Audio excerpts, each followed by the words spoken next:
Hello, Bruce Locklear, Principal of Edina High School, coming at you with this month's edition of eBuzz, the Parent Council Communication. This will be a very busy month as we have many things to cover in this edition. First of all, we would like to spend some time talking about our math curriculum, and David Boone, our math area leader, will help us in that process. Following that, we will then talk some about two exciting venues that are before us. 3 years ago, we went through a cold curriculum review and evaluated all of our curriculum from our algebra class all the way up to our calculus classes, the BC calculus classes. So we did a lot of different things from the remedial end to the to our AP end. We pumped up our pre-calculus classes a little bit by changing the curriculum there. That now is the book we use as the precursor to the calculus book. So we were finding a little bit better transition from pre-calculus to our calculus using that curriculum and getting higher scores in our AP Calc exams as well too. On the remedial end, we created a kind of a hybrid mathematics course called eMath or Edina Math, where kids are really evaluated where they're at. And we're fitting the curriculum to them rather than fitting the kid to the curriculum. It's a self-paced, it's interactive using computer, online resources, and then also classroom instruction. So we've seen some really good results in bringing up our MCA scores. That's kind of what we've been doing. A little more updates would be with the technology that we have with the tablet PC computers that we use in classroom to project our lessons and to do interactive lessons. So with the new technology referendum, we're looking at how can we enhance that technology in the classroom, and that's kind of in development right now. The first exciting venue, at least exciting for me, are final exams. I love final exams.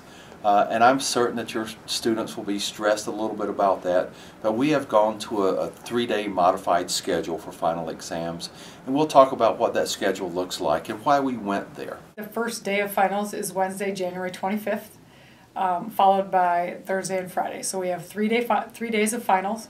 They run from 8:30 to 10:20, then again from 10:30 to 12:20 every day. So on Wednesday, January 25th, first and fourth hours will be taking their finals.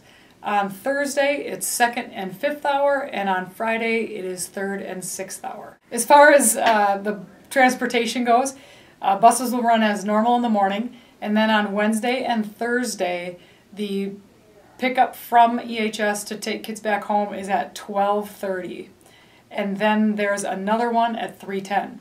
So if kids stay at school on Wednesday and Thursday, they need to be getting help from other teachers, and that's pretty much what those 2 afternoons are for. On Friday, January 27th, there is only one bus, and that is at 12:30. If you have any questions about finals, please be sure to check our website, which is shown below. Next, we have the second exciting thing that we have to look forward to with our seniors, at least this year, and that's MayTerm. MayTerm has been a long-standing program in our high school, and it serves many students quite well. But we also would like to share with you additional information around MayTerm. MayTerm is an opportunity for seniors to explore areas of interest that they might have outside of the building. And so it's a great chance for them if they want to intern or do a project or something maybe they've always thought about or been interested in, and given the structure of the school day, the school building, they haven't been able to. They get the last couple weeks of their senior year to participate and create their own MayTerm project. The important dates for students and for parents that they need to know about: February 21st, we have an information session, which is a student-centered late start, and that will be about 9:30 in the morning, where Mrs. Kiefer and I will go through the application materials with all the students. We will have after-school assistance on March 6th and March 8th, where Mrs. Kiefer and I will meet with students to go through their application to see how they're doing, if they have any questions. And then the application deadline will be March 13th. And all the application materials will be available right around the 1st of February. MayTerm actually starts on May 21st, and we have the MayTerm presentation, which is on June 4th, and that's where all the students come together and show the community and their school what they've done on their project. Some of the projects that people have created, I think the one that sticks out in my mind the most is a group of kids created an outdoor classroom, at Concord Elementary. And so the teachers there had gotten a grant to create this space outside, and then 3 or 4 MayTerm kids went over there and created the outdoor classroom. And so that was a really neat project that they were given an opportunity.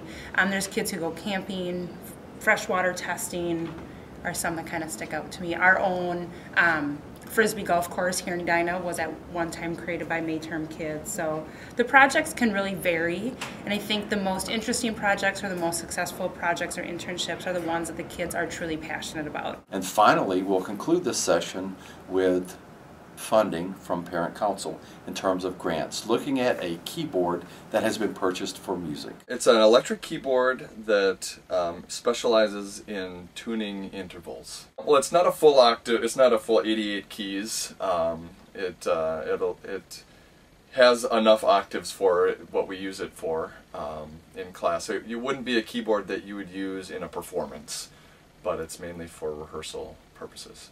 It helps us to hear intervals, it helps us to hear chords that are perfectly in tune, and we're really good at mimicking things, so when we can hear what it's actually supposed to sound like from an example like on a keyboard, then it helps us to be in tune ourselves. Students have responded positively.